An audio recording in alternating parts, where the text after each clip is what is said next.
or if you're in Canada, Z10, available on every carrier in the U.S. except Sprint. So that's AT&T and T-Mobile. T-Mobile's only charging $100 for it. AT&T and Verizon $200 with a 2-year contract.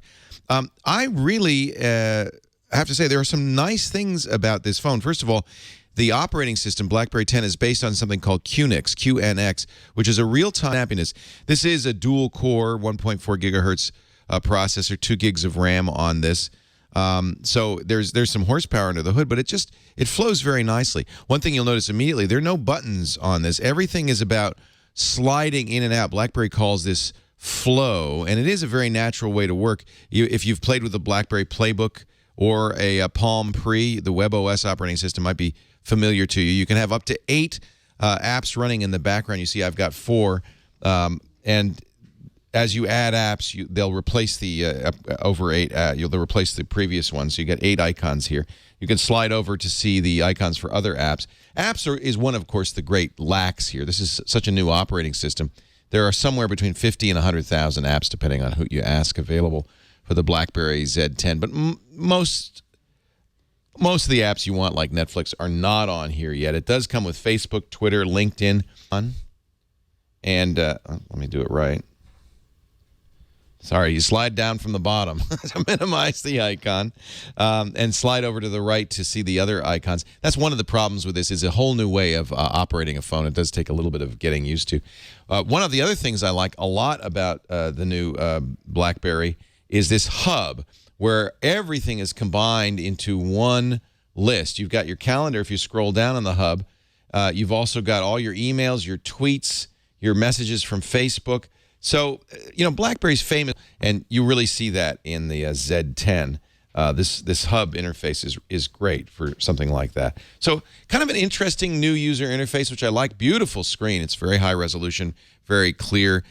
Somewhere in between the resolutions of phones like the Galaxy S3 and the iPhone. It's higher than that. I think it's almost 400 DPI, but lower than the DNA and the new S4 and the HTC One, which are all very high resolution screens. They're not pushing, specs, speeds, and feeds on this. They're really talking more about, kind of the UI and the interface, and I think that makes sense. People who buy BlackBerries probably don't buy it for how the screen resolution and things like that. It is a 4.2-inch 1280 by 768 display. I guess that's 356 pixels per inch. I just looked it up. Which is great. I mean, it's a beautiful looking display. As you can see, not very customizable. Certainly with Android, you'd have a lot of widgets and so forth. You can't do any customization to the screen. You could change the wallpaper. That's about it. Put your name and phone number on the front. You slide up to unlock to get in to it. It's got a replaceable battery, 1,800 milliamp hour battery. Not the best battery life, maybe 8 hours battery life. You can't put a micro SD card in here. The camera is 8 megapixels and gives you decent images.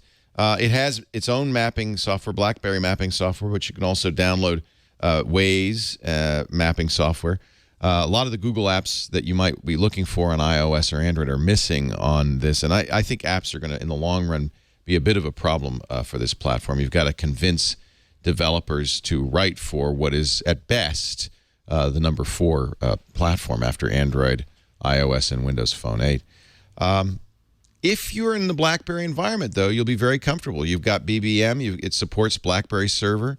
BlackBerry folks believe that they have a more secure platform, and while I'm no expert on that, it certainly is BlackBerry.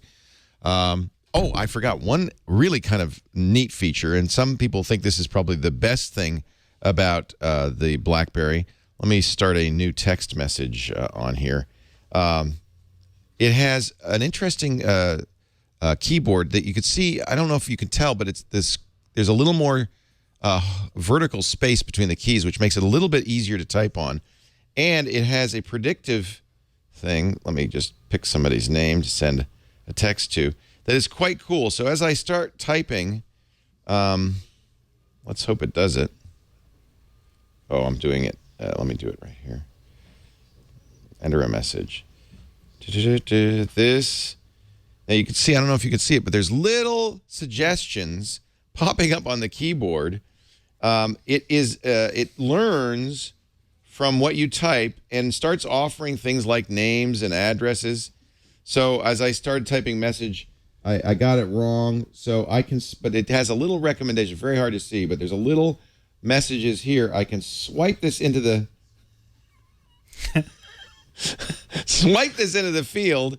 And I mean, I think that's kind of interesting. A lot of people say this is the best on-screen keyboard out there. It certainly is a little bit easier to use than iPhone and the smaller Android phones. But if you're a BlackBerry fanatic, you're not going to think it's a replacement for the hardware keyboard. You might want to wait for the Q10, which is the next BlackBerry 10 phone, which will have a traditional BlackBerry keyboard on this. So all in all, I'll give you the pros and cons. In terms of pros, the new operating system, BlackBerry 10, is, in fact, pretty nice. It's very usable. It's very smooth. This has a great screen.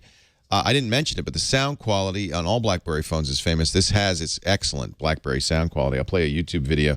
Maybe you can, maybe you'll be able to tell how good it sounds. It's really excellent speakerphone quality. Picture is very good on the phone. I'm very happy with that.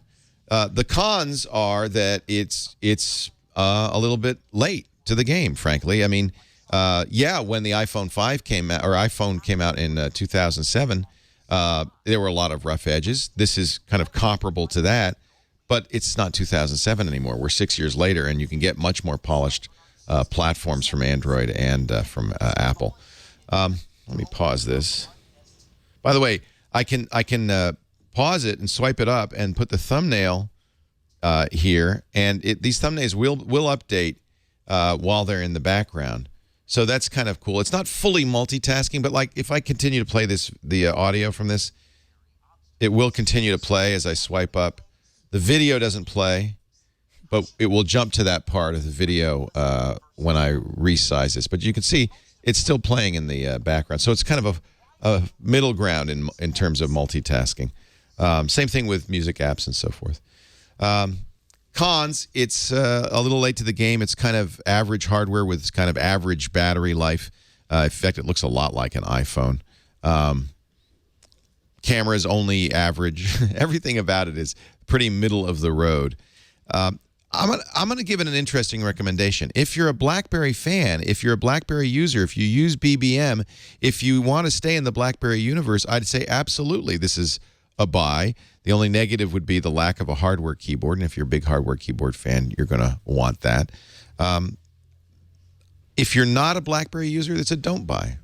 There's no reason to buy this if you're using iPhone, Android, or Windows Phone. It's really only for people already in the BlackBerry universe. I wouldn't migrate to BlackBerry from an existing platform. So is that